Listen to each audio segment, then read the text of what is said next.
बोलायला टीव्हीवर आलेत ना पोपट पंची, तुम्हाला माहित आहे त्या जरांगे पाटलावर वैयक्तिक टीका करणारे, त्यातून जो उद्रेक झाला ती कोणाची माणसं आहे, त्याला पर्याय कसा उभा केला गेला हे सुद्धा अध्यक्ष महोदय शोधलं पाहिजे. ते कोणीतरी नाराज झाले, ते काहीतरी त्यांच्यावर आरोप केले.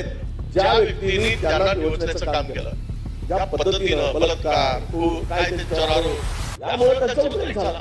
तो खरं तर राजकारणी नव्हताच, 100%. त्याला राजकारणी आपण लोकांनी केलं. कोणी केलं राजकारणाची भाषा बोलायला, त्यांची हिंमत कोणी वाढवली सगळं महाराष्ट्राला माहिती आहे.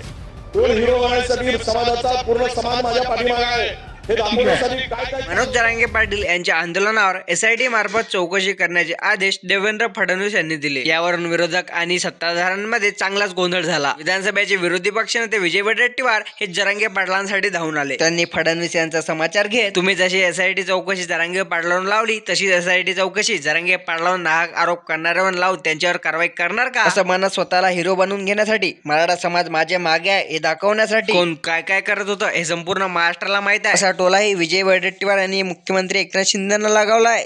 जे काही महाराष्ट्रात होते, ज्या पद्धतीनं कुठल्याही लोकप्रतिनिधी असू देत त्यांचा अपमान जो होतो, आम्ही पण सहन केला ना.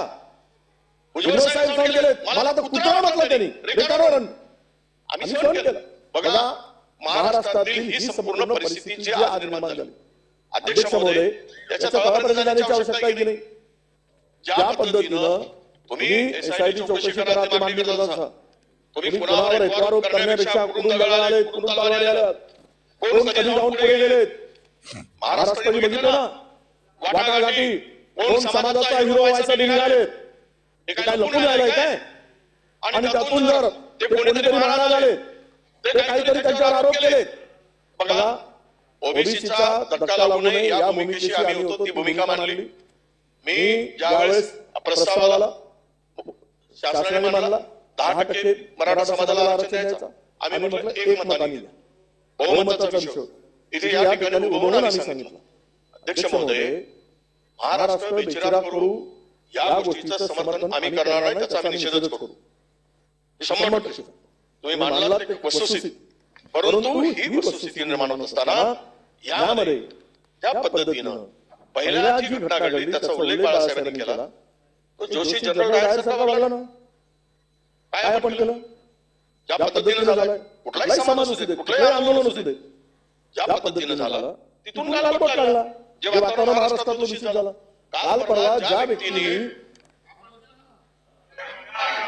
त्याची चौकशी आम्ही मागणी करतो, चौकशी करा ना. आम्हाला कोण माननीय उपमुख्यमंत्री 5 वर्ष मुख्यमंत्री होते, त्यावेळेस ते गृह खाते त्यांनी जास्त सक्षमपणे सांभाळलं. काय आम्हाला माहिती आहे घ्यावा त्याचा निर्णय, कोण अडवलंय, सरकार तुमचं आहे, गृह खातं तुमच्याकडे आहे, बिलकुल चौकशी करा, जो असेल त्याच्यावर कारवाई झाली पाहिजे. महाराष्ट्राला बेचिराग करण्याची भाषा कोणी कबूल करणार नाही, त्याचं समर्थन कोणी करणार नाही.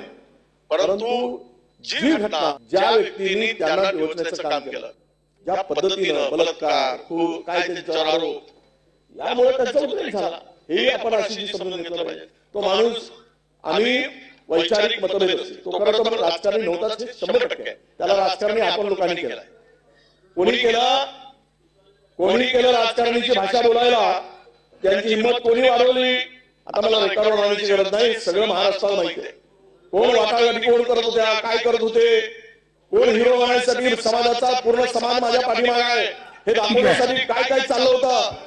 आणि अध्यक्ष महोदय विषय असा आहे की हा विषय ज्या वेळेस सन्माननीय सदस्य सेलार साहेबांनी मांडला, त्या ही भाषा कोणी करता कामा नये, याचं समर्थन आम्ही करणार नाही. परंतु या सगळ्या प्रकरणाची खरंच चौकशी व्हावी असं जर वाटत असेल तर ती शासनाने करावी. पण यामागे एक लक्षात घेतलं पाहिजे, तो माणूस जो जरांगे पाटील आहे, ज्या पाटलांच्या तोंडात जी भूमिका आपण म्हणतो की कोणीतरी घातली, खरं तर तो माणूस उद्रेकाने हे सगळं वक्तव्य करतोय. कारण त्याला पर्सनली ज्यावेळी एखाद्या व्यक्तीला वैयक्तिकरित्या त्याच्यावर आरोप होतात आणि तो निपक्ष ज्यावेळेस समाजाचं हित घेऊन पुढे जातो, आम्ही आमच्या समाजाचं हित घेऊन पुढे गेलो, भुजबळ साहेब समाजाचं हितासाठी लढले. याचा अर्थ असा नव्हे की कोणीतरी त्याच्या मागे शक्ती लागली, शोधा तुम्ही. विषय तेवढा येत नाही अध्यक्ष महोदय, विषय एवढा येतो. माननीय उपमुख्यमंत्र्यांना, मंत्री महोदयांना आमची मागणी आहे, ही जर यामध्ये असेल किंवा सामाजिक सलोखा कोणी बिघडवायचं षडयंत्र करत असेल त्याच्यावर कारवाईसाठी आमचं समर्थन आहे. परंतु एक आपण लक्षात घ्या की त्या सगळ्या प्रकरणामागे ही जी घटना घडते, त्यांचं आंदोलन पेटलंय, ते आज भाषा करतायत, ते कुणामुळे, कशामुळे, कोण करायला लावतंय हे सुद्धा शोधण्याची आवश्यकता आहे. हे बघा, जे बोलायला टीव्हीवर आलेत ना पोपटपंची, तुम्हाला माहित आहे त्या जरांगे पाटलावर वैयक्तिक टीका करणारे, त्यातून जो उद्रेक झाला ती कोणाची माणसं आहे, त्याला पर्याय कसा उभा केला गेला हे सुद्धा अध्यक्ष महोदय शोधलं पाहिजे, ही आमची मागणी आहे.